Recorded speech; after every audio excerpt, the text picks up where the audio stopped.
What weights can be carried by these two different types of drone that you have? And could you just clarify the ranges that they have, how far they can fly? The initial drone that we used for our work within the 2 mile radius is a drone that has the capacity to fly approximately 20 miles, but that for the battery life. So it's really the battery life. Um, and you probably never want to go to the full 20 miles. And so we felt comfortable that if we needed to go at 5 miles or 7 miles, because you have to remember they have to return and they have to hover. And so they're using, in order to drop the package, there is some minimal hover time while they are, they come down to the altitude that they need to have the wire to drop the package onto the ground in a controlled manner at the patient's home. And so that particular drone, which could carry about 3 pounds, which is, sort of more than you think, actually, with prescription medications. That drone can go up to 20 miles. But most of the testing we did was within about a 5 mile radius. So that would have been 10 miles round trip plus the hover time, because you never want the drone, obviously, to have a battery fail on the way back. The other thing we learned, though, is, you think about how much weight can you put in there, but prescription medications don't weigh a lot, right? If you've only got a couple of bottles of antihypertensives for even a 90-day supply. So with our initial flights, which we only did to a couple of patients, the proof of concept that, sort of crawl before you walk, we actually did not have enough weight, and the drone wire could not disengage the package.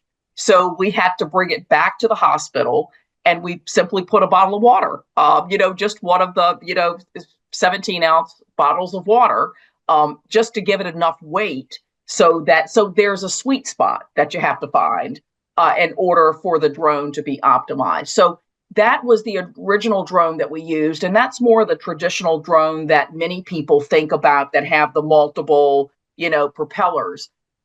But in order to get across 17 miles of water and back, it takes a different type of drone. And so our drone partner did a tremendous amount of research and eventually settled on a drone manufactured in Australia as the drone that they selected for the work over water. That particular drone is more like a small plane. It has a cargo capacity of about 5 pounds.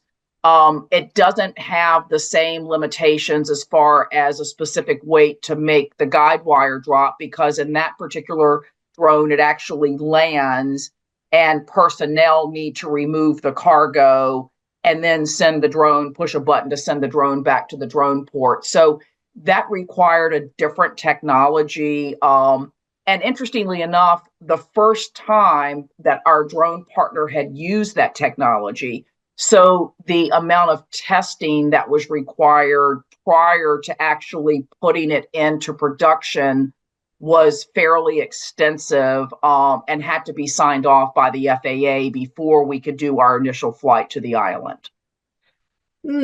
You've mentioned the guide wire a couple of times, and I'm curious, how is the delivery made? Does the drone just drop the goods somewhere nearby? So the drone takes off from the hospital, from the drone port, and it goes up to about 300 feet above ground. It will then travel to its destination, which is put in using GPS coordinates, which is the patient's home in this case.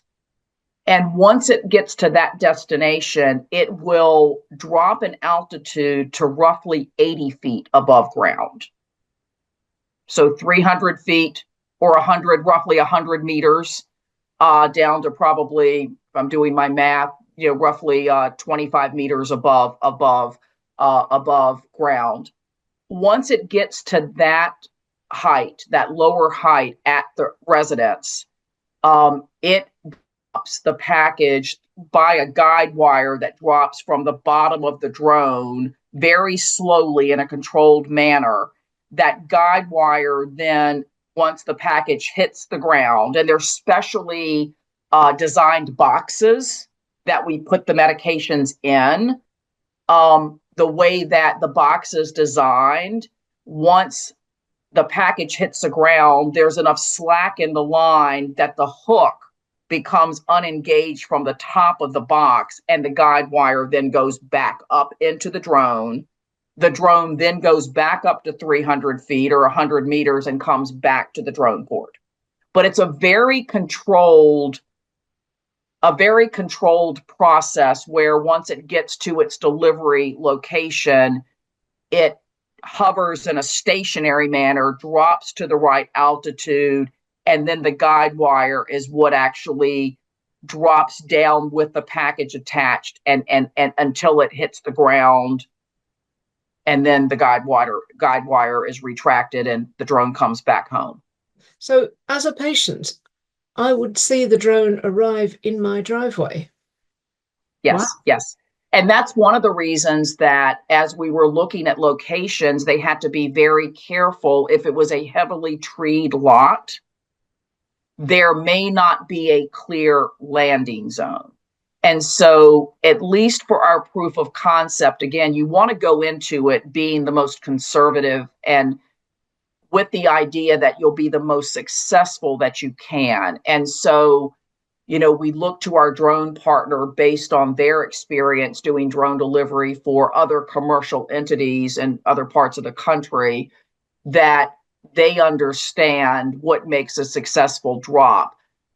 One of the other things we did not have to face, but I've talked to some individuals doing drone projects in more urban areas, is if you think about apartment buildings, and, that provides a different kind of complexity around finding the right landing zone. So, for example, do they have a courtyard?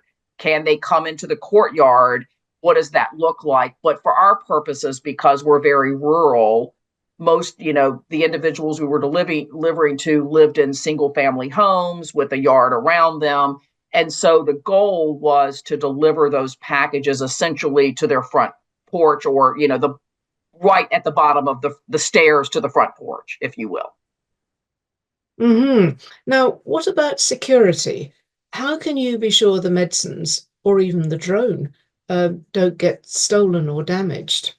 So one of the things we did from the pilot is we coordinated very heavily with our patients that signed up to be in the pilot to understand when we were going to deliver, which day and about which time, and are they going to be home.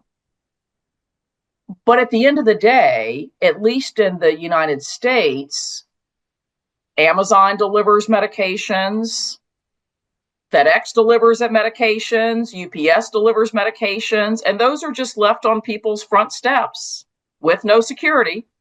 So there's really models in existence in the United States where medications are delivered and there's nobody there to pick them up until later in the day. But again, we wanted to be very conservative. And so we did coordinate deliveries when the individual was going to be home for the purposes of the pilot. But that's technically not required.